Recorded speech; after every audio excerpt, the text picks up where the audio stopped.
Captain Jiho stood on the bridge of the horizon's edge and watched the alien ships appear on his screens. They were massive, much bigger than anything humans had ever built. The ships gleamed like polished metal in the darkness of space. After 200 years of wondering if humanity was alone in the universe, they finally had their answer. Dr. Hana stood beside him, her hands shaking slightly as she clutched her datapad. She had spent her entire career studying the possibility of alien life. Now dozens of alien vessels surrounded their small diplomatic ship. She could barely breathe from excitement and fear. The communication channel crackled to life. A voice spoke in perfect English, though it sounded strange and mechanical. "Human vessel, you are hereby summoned to appear before the Galactic Council. You will follow our escort ships."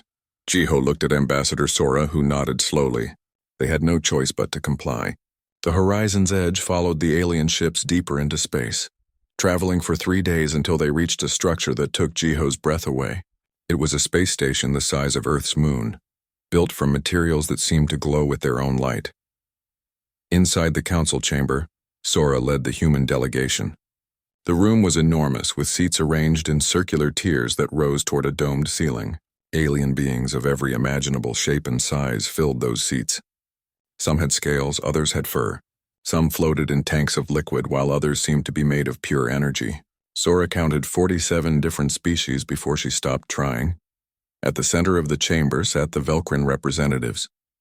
They were tall, nearly 3 meters high, with forearms and skin that shimmered like oil on water. Their leader, the High Chancellor, looked down at the humans with eyes that held no warmth. "So," the Chancellor said, his voice booming through the chamber, "these are the humans, how small." Laughter rippled through the council. Sora felt her face grow hot, but she kept her expression calm. Hana stepped forward and activated a holographic display showing Earth's achievements, its art, music, and scientific discoveries. The Chancellor waved one of his 4 hands dismissively. Yes, you have built primitive machines and explored your own solar system. Quite impressive for children playing with blocks." More laughter followed his words. A council member from the insect-like Threx species spoke up. "Their fastest ships cannot even break light speed. They still use chemical rockets in some areas. Their weapons are crude projectiles and explosive devices." Another counselor added, "Their average lifespan is barely 100 years. They will die before they can learn anything useful." Sora's jaw tightened, but she maintained her diplomatic composure. "We may be new to the galactic stage, but humanity has much to offer. We are quick learners, adaptable and innovative." The Chancellor leaned forward in his seat. "Adaptable? Innovative." He made a sound that might have been a laugh. "You are primitives who only just discovered you are not alone. The Council has decided to grant you membership, but only as probationary members." He activated a star map that showed the galaxy. Most of it glowed with different colors, marking the territories of various species. The Chancellor pointed to a small cluster of stars on the outer edge, far from everything else. The worlds there were marked in gray. "You will be assigned these territories," the Chancellor said. 12 systems on the outer rim. The worlds there are difficult. Harsh climates, poor resources, dangerous conditions. No other species wants them, so they will be perfect for you. Jiho could see the insult clearly. They were being given the worst real estate in the galaxy, the places no one else wanted. The Chancellor continued, "You have 2 choices, humans. Accept vassal status under Velcrin protection, and we will guide your primitive civilization toward something resembling competence. Or refuse, and exist in isolation on your little rim worlds with no trade, no technology sharing, and no council support. You have 10 standard cycles to decide," another council member added. "We expect you will make the wise choice. All young species eventually do." The meeting ended shortly after. The humans were escorted back to their ship in silence. Once they were alone in their quarters, Sora finally let her anger show. "They treated us like children. Like pets." Hana nodded, her earlier excitement completely gone. "They think we are nothing. Just another primitive species to be controlled." Jiho looked out the window at the massive council station as they pulled away. His expression was hard, his eyes cold. "They made a mistake today. They showed us exactly what they think of us. Now we know what we are dealing with. What do we tell Earth?" Hana asked. Sora stood up straight, her decision made. "We tell them the truth. The galaxy is not a friendly place. It is ruled by arrogant empires who think they own the stars. We tell them that humanity has a choice to make. The horizon's edge turned toward home, carrying news that would change humanity forever. Behind them, the council members returned to their lives, already forgetting about the small species they had just dismissed. They believed humans would submit within the 10 cycles, just like every other primitive race before them. They could not have been more wrong. Ambassador Sora stood before the United Earth Government Assembly in Geneva. Every nation's representatives filled the chamber, their faces appearing on screens from around the world. She had just finished presenting the Galactic Council's ultimatum. The silence that followed was heavy and tense. President Hyun was the first to speak. She was a woman in her 60s with iron-gray hair and eyes that had seen humanity through 3 major crises. "Let me understand this clearly," she said, her voice steady. "They want us to become servants of the Velcrin Empire, or they will leave us alone with no support." "That is correct, Madam President," Sora replied. "They believe we will accept vassal status because we need their technology and protection." General Taeyang stood up from his seat. He was a military man through and through, with broad shoulders and a face carved from stone. "And if we refuse?" "What then?" "Then we are on our own," Sora said. "No trade agreements, no technology sharing, no help if we are attacked. They will ignore us completely." A representative from the European Union spoke up. "Perhaps we should consider their offer. We could learn from them, gain access to their technology. Being a vassal is not permanent. We could earn our freedom later." "Earn our freedom?" General Taeyang's voice was hard. "We would be teaching our children that it is acceptable to bow to those who look down on us. That humanity should accept scraps from the tables of arrogant aliens." Director Minji, head of the Advanced Research Division, stood up. She was younger than most in the room, barely 40, but her mind was one of the sharpest on Earth. "I have analyzed the technology we observed at the Council Station. It is advanced, yes, but not impossibly so. Much of it operates on principles we already understand. We simply lack the resources and time to develop it ourselves." "How much time would we need?" President Hyun asked. "Under normal circumstances? 50 years, perhaps more," Minji said. "But if we commit everything to this effort, if we treat this as our species' highest priority, we could close the gap in 10 years. Maybe less." Commander Yuna, one of Earth's elite pilots, stepped forward. "I trained with some of the best pilots in the solar system. I have studied every combat doctrine we have. The aliens fight with honor and tradition. They follow rules that have existed for thousands of years, but we are not bound by those rules." President Hyun looked around the chamber. "A vote must be taken. All in favor of accepting vassal status under the Velcrin Empire?" Not a single hand rose. Not one representative voted yes. The decision was unanimous. "Then it is decided," President Hyun said. She stood and addressed the chamber with a voice that rang with determination. "We did not crawl out of caves and survive ice ages to bow before alien emperors. We did not endure world wars and plagues to become servants. We did not reach for the stars just to surrender them to others. Humanity chooses to stand alone." The chamber erupted in applause. Sora felt tears in her eyes. It was a dangerous choice, perhaps even a foolish one, but it was their choice. The next 10 years changed Earth forever. Director Minji's research division grew from 5,000 scientists to 500,000. She established secret laboratories on Mars, in the asteroid belt, and on the moons of Jupiter. Her teams worked day and night, reverse engineering alien technology from fragments found in ancient impact craters. General Taeyang transformed Earth's military into something new. He created the Vanguard Fleet, a space navy unlike anything the galaxy had seen. The ships were smaller than the Council vessels, but faster and more maneuverable. He recruited the best pilots, soldiers, and tacticians from every nation. Commander Yuna became his right hand, training thousands of new pilots in unconventional warfare. She taught them to think like hunters, not soldiers. She showed them how to use speed, deception, and surprise instead of brute force. Hidden shipyards were built in the darkness between worlds. Humanity constructed vessels in secret, using the Council's own negligence against them. The Velcrin and their allies had stopped monitoring human space after the meeting, confident that the primitives would eventually submit. In the research labs, breakthroughs came faster than anyone expected. Minji's team developed new weapons that did not rely on alien technology. They created quantum mines that could phase in and out of normal space. They designed ships with stealth capabilities that made them nearly invisible.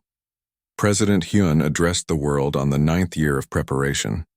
In 1 year, the Velkrin will come for our answer. They believe we will welcome them with open arms. They believe we will beg for their protection. Let me tell you what we will give them instead. The broadcast showed the Vanguard fleet, thousands of ships moving in perfect formation. It showed the weapons facilities, the trained soldiers, the advanced technology. We will give them a demonstration, Hyun continued. We will show them that humanity is not a species to be controlled. We are not primitives. We are survivors. We are warriors, and we are ready. Across Earth and its colonies, billions of people watched and felt something stir in their hearts. It was pride, fierce and burning. It was determination that could not be broken. It was the spirit of a species that had clawed its way to the top of their world's food chain through sheer stubbornness. 10 standard cycles passed. The Velkrin sent their collection fleet, expecting an easy victory. They were about to learn that their greatest mistake was underestimating humanity. Fleet Commander Vortal of the Velkrin Empire sat in his command chair and looked at the star system ahead. Earth hung in the darkness like a small blue jewel. His fleet of 200 warships surrounded him, their weapons charged and ready. This would be the easiest assignment of his career. Send the message to the planet, he ordered. Tell them we have come for their answer. They will submit or they will suffer. His communications officer sent the message and waited. Minutes passed. Then an hour. Then 2, sir, the officer said nervously. They are not responding. Vortal's expression darkened. Then we proceed. Move the fleet into orbit. Prepare boarding parties. We will force their submission if necessary. The Velkrin fleet advanced toward Earth in a traditional battle formation, 3 lines of ships moving in perfect order. It was beautiful, the way their ancestors had fought for thousands of years. Admiral Junho watched the enemy fleet approach from his command center on the moon. Beside him stood Captain Daehyun and Lieutenant Nari. They had trained for this moment for 10 years. Now it was time to show the galaxy what humanity could do. They move like a parade, Daehyun said with a slight smile. All discipline, no imagination. That will be their downfall, Junho replied. He opened a channel to all human ships. All vessels execute Operation Swarm. From behind the moon, thousands of small attack craft launched into space. They were not much bigger than fighter jets, each one carrying only 2 crew members and enough weapons for 1 or 2 strikes. They moved fast, accelerating to speeds the Velkrin sensors could barely track. Vortal stared at his screens in confusion. What are those? Escape pods? Negative, Commander, his tactical officer said. They appear to be attack craft. Very small, very fast, counting. 2,000 of them. 2,000? Vortal laughed. What damage can such tiny vessels do? Ignore them. Continue advancing. That was his second mistake. His first was coming to Earth at all. The human attack craft swarmed around the Velkrin fleet like angry hornets. They did not engage in honorable combat, or challenge the larger ships to duels. Instead, they targeted weak points, firing at engine ports, weapon systems, and sensor arrays. A dozen craft would strike one ship, then disappear before the Velkrin could respond. They fight like cowards, Vortal shouted. No honor, no discipline. Sir, we have lost 17 ships, his tactical officer reported. Their weapons are more advanced than our intelligence suggested. They are using some kind of energy beam that cuts through our shields. Meanwhile, Captain Daehyun commanded his squadron of stealth corvettes. They were invisible to the Velkrin sensors, using technology that bent light around their hulls. His ships moved through the enemy formation like ghosts, planting quantum mines on the larger vessels. Engineer Sungmin had designed the mines himself. They would remain dormant for exactly 10 minutes, then detonate all at once. It was a nasty surprise, but this was war, not a sporting match. Lieutenant Nari intercepted Velkrin communications and fed the information to Admiral Junho. Sir, they are confused and disorganized. Their commander is calling for reinforcements. Good, Junho said. Activate the mines. Across the Velkrin fleet, quantum mines exploded simultaneously. The blast tore through ship hulls, destroyed power systems, and caused chain reactions in weapons storage. 37 Velkrin warships were destroyed instantly. Another 48 were crippled and drifting. Vortal could not believe what he was seeing. His magnificent fleet, pride of the Velkrin Empire, was being torn apart by primitives. All ships retreat. Fall back to the rally point. The human attack craft pursued them, striking again and again. By the time the Velkrin fleet escaped Earth's space, they had lost 120 ships. More than half their force was gone. Admiral Junho watched them flee and allowed himself a small smile. Let them run. Let them tell the council what happened here today. In the command center, the human crew cheered. Commander Yuna landed her craft and joined the celebration, though her eyes remained serious. This was just the first battle, she said. They will come back with more ships. Let them come, Junho replied. We have shown them that humanity is not prey. Now they know we have teeth. News of the battle spread across the galaxy faster than light.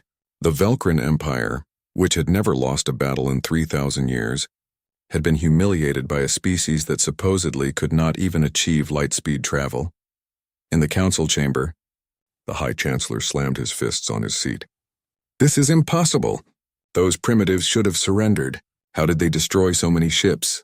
A council intelligence officer presented his report. They did not fight like we do.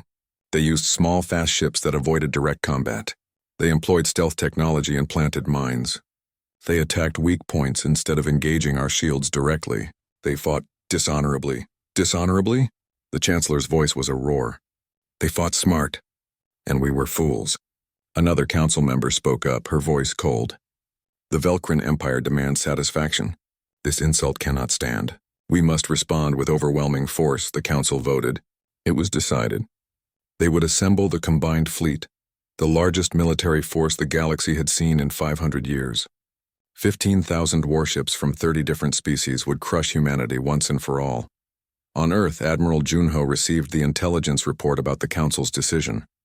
He showed it to his staff without emotion. They are sending everything they have. Good. Let them come. We are ready. President Hyun addressed the people of Earth one more time. The council thinks numbers will defeat us. They think their thousands of ships will overwhelm our hundreds. They still do not understand what they face. We are not just fighting for survival. We are fighting for our right to exist as free beings, and humanity has never been very good at surrendering. The war was just beginning, and the Galactic Council was about to learn a hard lesson about underestimating those they considered beneath them. The combined fleet was the most powerful military force ever assembled in galactic history. 15,000 warships from 30 different species moved through space like a metal ocean. Their commanders believed victory was certain. How could a few hundred human ships stand against such overwhelming numbers? Admiral Jiho, promoted after the first battle, stood in the war room deep inside a hidden asteroid base. Around him were the best tactical minds humanity had produced. Dr. Yunji, the quantum physicist who had perfected the phase shift drive. Colonel Minseo, who commanded the ground forces. Tactical Officer Jiyoung, whose strategic mind had helped plan their defense. They outnumber us 20-1, Jiyoung said, studying the holographic display. A direct battle is suicide. Then we will not give them a direct battle, Jiho replied. We will give them a nightmare. Dr. Yunji activated her presentation. The phase shift drive is ready. Our ships can now enter subspace for exactly 3 seconds at a time. While phased, they cannot be seen or hit by any weapons the Council has. 3 seconds does not sound like much, Colonel Minseo said. 3 seconds is enough to avoid a missile, Yunji replied with a smile. 3 seconds is enough to reposition. 3 seconds is enough to make the enemy waste their shots and lose track of us. Jiho nodded. What else do we have? Jiyoung brought up another display. Kinetic bombardment platforms. We have placed them throughout the Kepler belt. They are simple weapons, just chunks of metal accelerated to incredible speeds. No energy signature, no heat trail. Just mass and velocity, physics as a weapon. And the AI systems? Jiho asked. Fully operational, Jiyoung said. The Council banned artificial intelligence warfare centuries ago because they found it unethical. We have no such limitations. Our AI can calculate trajectories, predict enemy movements, and coordinate our fleet faster than any biological mind. Colonel Minseo added, We have also studied each species in the Council. Every culture has weaknesses, traditions they will not break even in battle. The Velkrin must face their enemy directly. The Threx cannot abandon their hive clusters. The Minar will always try to preserve their beautiful ships. We will exploit all of it. The plan was set. When the combined fleet arrived at the Kepler belt, they would find an enemy unlike any they had faced before. The battle began at dawn on a Tuesday. The combined fleet emerged from faster-than-light travel in perfect formation. Their sensors immediately detected human ships ahead, just a few hundred vessels. The council commander smiled. This would be over quickly. All ships advance and engage, the fleet commander ordered. Show these primitives the power of the Galactic Council. The first wave of 1,500 ships moved forward. Human vessels opened fire, but their shots seemed weak and scattered. Several human ships exploded. The council forces cheered. Then the ambush began. From the asteroids came the kinetic bombardment platforms. Massive chunks of metal moving at impossible speeds slammed into council ships. The impacts were devastating. Shields designed to stop energy weapons were useless against solid matter traveling at such velocity. 20 ships were destroyed in the first 30 seconds. Human vessels suddenly vanished from sensors. Their phase shift drives activated. They reappeared behind the council formation and fired at engine systems before vanishing again. The council ships fired at empty space, their weapons hitting nothing. Where are they? The fleet commander shouted. Why can our sensors not track them? The AI systems directed every human ship with perfect precision. When a council vessel fired, the AI predicted the shot and phased the human ship out of danger. When an opening appeared, the AI exploited it instantly. It was like fighting an enemy that could see the future. The Velcrin ships tried to maintain their traditional battle lines, refusing to break formation even as they were picked apart. The Threx vessels stayed close together to protect their hive clusters, making them easy targets for area weapons. The Minar captains hesitated to use their strongest weapons because it might damage their beautiful ships. Tactical Officer Ji Young watched the battle unfold and made constant adjustments. She sent false communications that confused the enemy. She created decoy signals that drew entire squadrons out of position. She exploited every cultural weakness the council species had. By the third hour of battle, the combined fleet had lost 4,000 ships. The human fleet had lost only 200. The numbers should have favored the council, but nothing was going as planned. Admiral Jiho ordered the final phase of the attack. Human ships that had been hiding in the asteroid field emerged and surrounded the council fleet. They were trapped, caught between the human forces and the deadly asteroid belt. The fleet commander finally understood. It was a trap. All of it was a trap. He ordered a retreat, but it was too late. As the council ships tried to flee, they ran directly into the kinetic platforms. More ships exploded. The retreat became a rout, a desperate scramble to escape. When the battle ended, the combined fleet had been reduced to 7,000 ships. More than half their force was destroyed or disabled. The remaining vessels fled in disorder, abandoning their wounded and their pride. On Earth, people watched the victory broadcasts in stunned silence. They had won. Against impossible odds, humanity had defeated the galaxy's greatest military force. But Admiral Jiho did not celebrate. He knew the truth. This war is not over, he told his staff. We hurt them badly, but we did not destroy them. They will regroup. They will adapt. The next battle will be harder. Colonel Minseo agreed. But we have proven something important. We have shown that technology and numbers are not everything. Strategy, adaptability, and the will to fight matter more. Far away in the council chamber, the member species gathered in emergency session. Fear had replaced arrogance. These humans were not primitives. They were something else entirely. Something dangerous. One counselor finally asked the question everyone was thinking. Who are these humans? Where did they come from? Perhaps, another said quietly. We should have asked that question before we threatened them.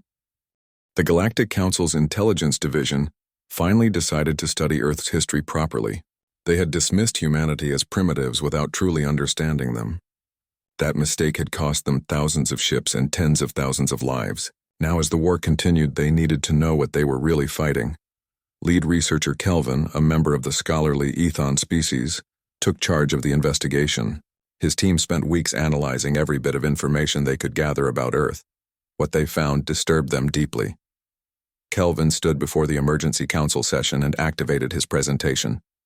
The chamber was packed with representatives from every member species. They needed answers. Honored council members, Kelvin began, I must report that our initial assessment of humanity was catastrophically wrong. Earth is what we call a death world. Confused murmurs filled the chamber. Most council species came from peaceful planets where predators were rare or extinct. The concept of a death world was academic to them. Kelvin continued. Most of you evolved on worlds where survival was relatively easy. Food was abundant. Predators were few. Your species developed intelligence through cooperation and peaceful problem-solving. But Earth was different.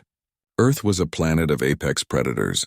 He showed images of Earth's history, massive reptiles that hunted in packs, giant mammals with claws and teeth, sharks that had remained unchanged for millions of years because they were already perfect killers. And among all these predators, humans had not just survived but thrived.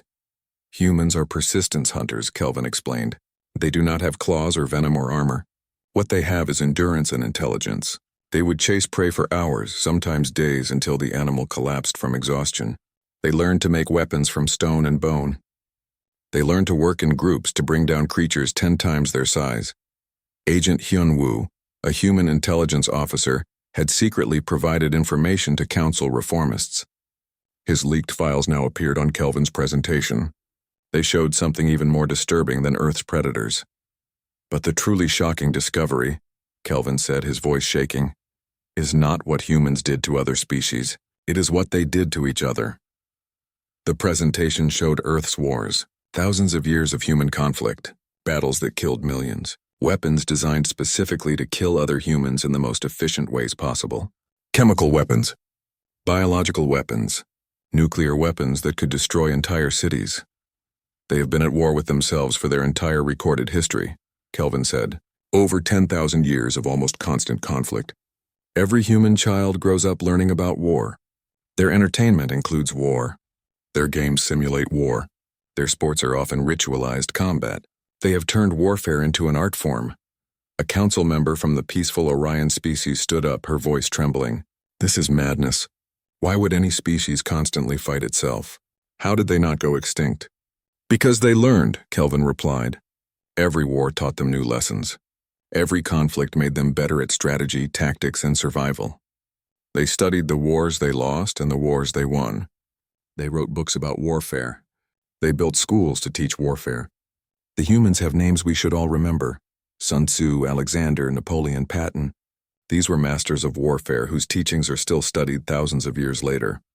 Historian Sora, who had been humanity's first ambassador, now worked with sympathetic council members. She stepped forward to address the chamber. I tried to tell you during first contact, she said. Humanity is adaptable. We are survivors. But you dismissed us as primitive. You never asked why we survived. You never wondered what made us strong. General Taiyang's military campaigns were displayed next. The council watched in horror as they saw human tactics analyzed. False retreats that drew enemies into traps. Guerrilla warfare that struck from shadows. Psychological operations that broke enemy morale without firing a shot. Humans fought without honor, without tradition, without rules. They do not fight fair, a Velkrin representative said bitterly. They use deception and trickery. No, Kelvin corrected. They fight smart. Every trick, every deception, every unconventional tactic was developed over thousands of years of warfare. When you fight another species that follows the same rules as you, war is predictable. But humans do not follow your rules because they never agreed to them. A report from a council military analyst appeared on the screen. The text was damning. We sent warriors to fight a species that turned warfare into an art form. We sent soldiers against a planet of soldiers. We committed the gravest strategic error in galactic history. We assumed that because their technology was behind ours, their capacity for warfare was also behind ours. We were wrong. Counselor Ara of the Minar Confederation stood up. She was one of the few council members who had opposed the war from the beginning. We need to stop this war immediately. We cannot win. Even if we destroy Earth, we will lose more than we gain. These humans will fight to the last person, and they will take millions of us with them. The Velkrin Chancellor refused to accept it. We cannot surrender to primitives. Our honor demands we continue. Your honor will get us all killed, Ara replied sharply. Pride is what started this war. Pride and arrogance. We looked at humanity and saw weakness because they were young. We forgot that youth means potential. We forgot that difficult origins create strong species.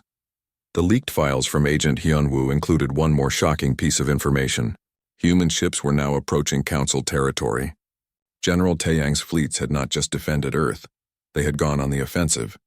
Human forces were within striking range of several Council homeworlds, including the Velkrin capital.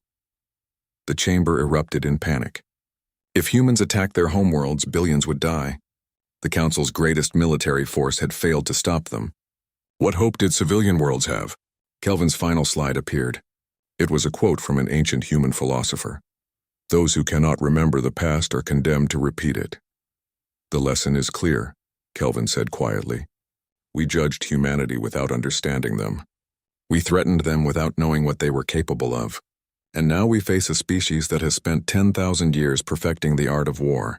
We made the Council's greatest mistake. We underestimated humanity. The Council chamber fell silent. Each member knew the truth. They had not just lost battles. They had lost the moral high ground. They had started a war against a species that only wanted respect, and now they were reaping the consequences of their arrogance. Admiral Junho's fleet hung in space above the Velcrin homeworld. 2,000 human warships surrounded the planet, their weapons fully charged. Below them, 3 billion Velcrin civilians waited for death. The capital city's shields were down. One order from Junho and the entire planet would burn. On Earth, President Hyun sat in her office and stared at the communication screen.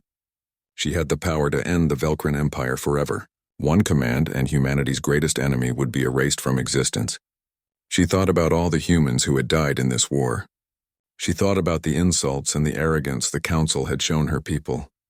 Her finger hovered over the authorization button. Ambassador Sora stood in the Council chamber, surrounded by sympathetic members who wanted peace. Counselor Ara of the Minar had secretly contacted her, begging for humanity to show mercy. Other species had joined the plea. They understood now that humanity could destroy them all. If you attack the Velcrin homeworld, Ara said quietly, you will prove that the Council was right to fear you. You will become the monsters they claimed you were. Sora's response was hard. They started this war. They threatened us, dismissed us, attacked us. Why should we show mercy when they showed us none? Because, Ara replied, mercy is what separates civilization from savagery. Because true power is knowing you can destroy something and choosing not to. Because the galaxy needs to see that humanity is better than its worst fears. In the command center on Earth, General Taeyang stood with his staff. They had fought so hard to reach this point. Victory was within their grasp. All they had to do was pull the trigger.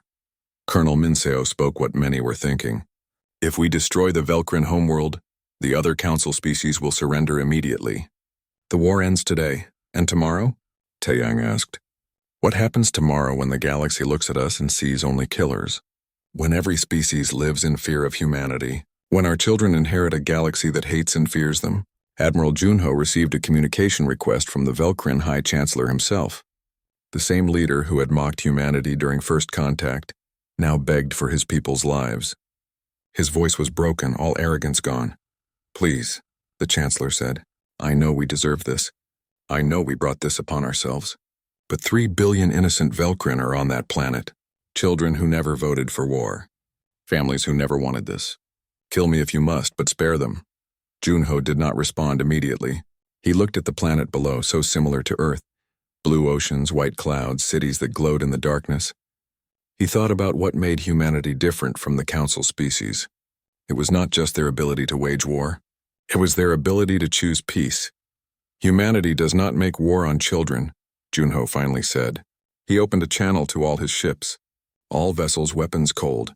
We are not here to conquer. We are here to prove a point. He broadcast a message that every ship in the Velcrin system could hear. His voice was calm, almost gentle. We came to your homes not to conquer, but to prove a point. Humanity does not want your empire. We do not want your planets. We do not want your submission. We want respect. President Hyun made her decision. She opened a channel to Ambassador Sora. Contact the Council. Tell them we are ready to negotiate peace. The Council members could not believe it. Humanity had won. They had defeated the combined fleet. They had reached the Velcrin homeworld. They held the power of life and death over billions. And they chose to stay their hand. Counselor Ara wept openly in the chamber. They showed mercy. Even after everything we did, they showed mercy. The hardline council members who had pushed for war lost all credibility in that moment. How could they call humans barbaric when humanity had demonstrated such restraint? How could they claim humans were monsters when humans had spared their enemies at the moment of victory? Peace negotiations began immediately. The council offered everything: technology, resources, territory. President Hyun refused most of it. We do not want your charity. We want partnership. We want mutual respect. The Treaty of Terra Nova was drafted over 3 months. Ambassador Sora led the human delegation with skill and dignity. The treaty established new principles for the galactic community. Humanity would become a full council member with veto power. The Velcrin Empire's special privileges were dissolved. No species would hold authority over others without consent. A joint defense force would be created to protect all members equally. And most importantly, Admiral Junho would command this new force. The galaxy learned a hard lesson. Underestimating others based on prejudice led to disaster. Humanity's adaptability, creativity, and capacity for both war and mercy were exactly what the stagnant council needed. 5 years after the treaty, an extragalactic threat appeared on the council's sensors. Unknown vessels approached from dark space, aggressive and powerful. The council did not hesitate. They put Admiral Junho in command of the defensive fleet. Former enemies now fought alongside humans. Velcrin ships took orders from human commanders. Threx warriors trained with human soldiers. The council species had learned to work with humanity instead of looking down on them. General Taiyang watched the joint exercises from Earth and smiled. They finally understand. We are not their servants or their masters. We are their equals. President Heon addressed both Earth and the Council worlds. 5 years ago, we were dismissed as primitives. Today, we stand together as partners. The Council's greatest mistake was underestimating humanity, but humanity's greatest strength was proving we deserved their respect through both power and mercy. The galaxy had changed. The old order of arrogance and domination was gone. In its place was something new, something better. A galactic community built not on fear or submission, but on mutual respect earned through strength and wisdom. Dr. Hana, who had been on the first contact mission, now worked with alien scientists on joint research projects. She often thought about that first meeting in the council chamber, when they had been treated like children. "We have come so far," she said to a Velcrin colleague. "Do you remember when your people thought we were nothing?" The Velcrin scientist nodded sadly. "We were fools. We judged a book by its cover, as you humans say. We saw a young species and assumed weakness. We forgot that steel is forged in fire, and humanity was forged in 10,000 years of struggle. Humanity had not just joined the galactic community, they had transformed it. And the Council, once so proud and certain, had learned humility from the species they had dismissed. The new council chamber was different from the old one. Instead of circular tiers designed to show hierarchy, the seats were arranged in a circle where every species met as equals. At the entrance, a new inscription had been carved into the wall. "Through understanding, strength. Through strength, peace." Ambassador Sora walked through those doors 5 years after the Treaty of Terra Nova. She wore the formal robes of a full council representative, and when she entered, every member stood in respect. It was a far cry from her first visit when they had laughed at humanity.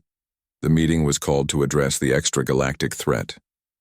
Strange ships had appeared at the galaxy's edge, destroying everything in their path. 3 council outposts had gone silent. These invaders did not respond to communication and showed no mercy. Admiral Jiho, now commander of the Joint Defense Force, presented his assessment. The enemy fleet consists of approximately 8,000 vessels. They use technology we have not seen before. Their weapons are powerful, and they seem to have no interest in negotiation. Counselor Ara spoke up. "Can we defeat them?" Jiho nodded. "Yes, but not the way the old council would have fought. We need to use every advantage we have. That means combining all our different strengths." The Velcrin military representative, who once commanded the fleet that attacked Earth, now worked directly under Jiho. He stood and added, "The Admiral has taught us much about warfare. We now understand that rigid tactics lead to defeat. Flexibility and adaptation win battles." General Taiyang appeared via hologram from the training facilities on Mars. "The Joint Defense Force is ready. We have humans, Velcrin, Threx, Minar, and 15 other species training together. They have learned from each other. Humans taught them unconventional tactics. They taught us about their advanced shield technology and energy weapons. The plan was approved unanimously. The Joint Defense Force would meet the invaders at the Orion Junction, a strategic point where they could not be outflanked. It would be the first true test of the new galactic unity. Commander Yuna led the human fighter squadrons, but half her pilots were now aliens who had trained in human tactics. They flew in mixed formations, human unpredictability combined with alien precision. Director Minji's research teams had shared their technology with Council scientists. Together, they had created weapons that neither side could have built alone. Human creativity combined with alien resources produced devastating results. The Battle of Orion Junction lasted 3 days. The invaders were powerful, but they faced something they did not expect. A unified force that fought with both discipline and imagination. When the invaders tried traditional tactics, they met coordinated alien defenses. When they adapted, humans showed them new surprises. Captain Dae-hyun, now commanding a fleet carrier, worked alongside a Velcrin admiral. They combined stealth tactics with powerful energy weapons. Threx ground forces, working with human marines led by Colonel Minseo, boarded disabled enemy vessels and captured their technology. On the 3rd day, the invader fleet retreated. They had lost more than half their ships and gained nothing. The Joint Defense Force had won decisively. Back on Earth, people celebrated not just victory, but what that victory represented. Humanity had not won alone. They had won with their former enemies fighting beside them. The galaxy had truly changed.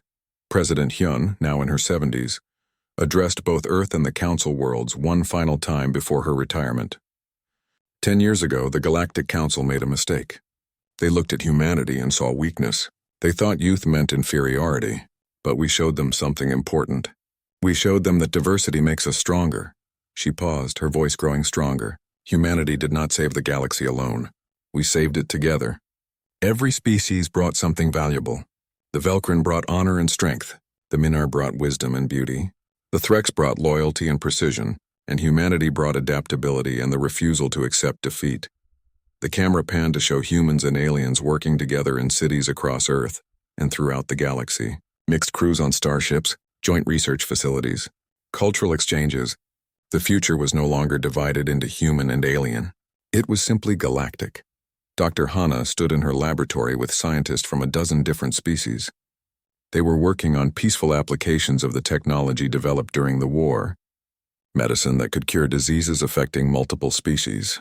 Energy systems that would power entire worlds. Communication technology that broke down language barriers completely.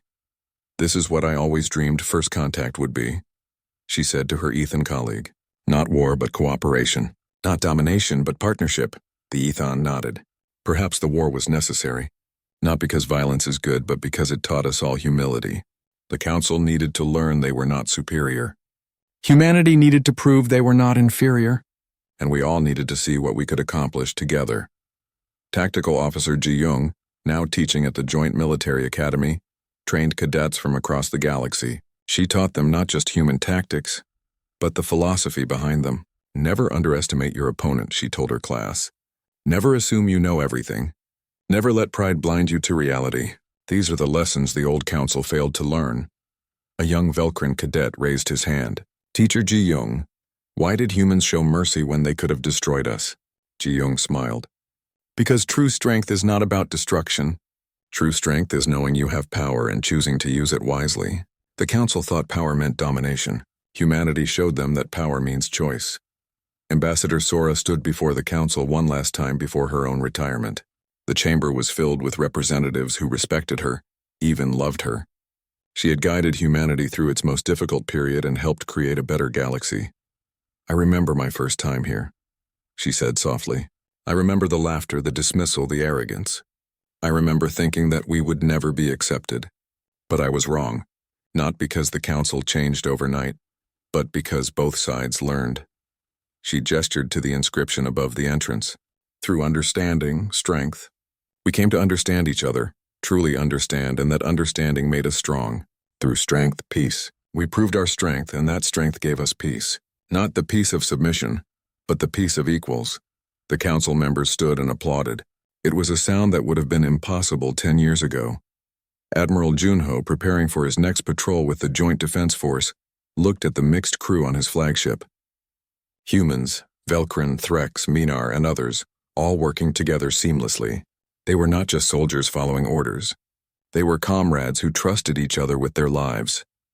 This is what we fought for, he said to his second-in-command, a Velcrin officer. Not victory, but this. A galaxy where everyone has a place. Far from Earth, on the outer rim worlds that the Council had once assigned to humanity as punishment, New colonies thrived.